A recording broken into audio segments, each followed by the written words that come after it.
Hello coders, and welcome to How to Fix. In today's video, we'll be focusing on a new bug that you might find challenging to solve. So without further ado, let's dive into today's bug.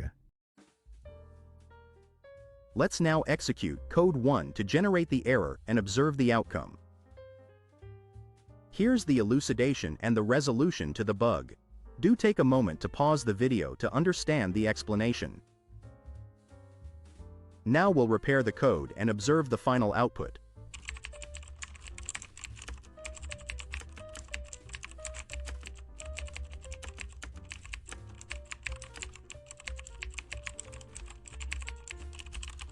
And bingo!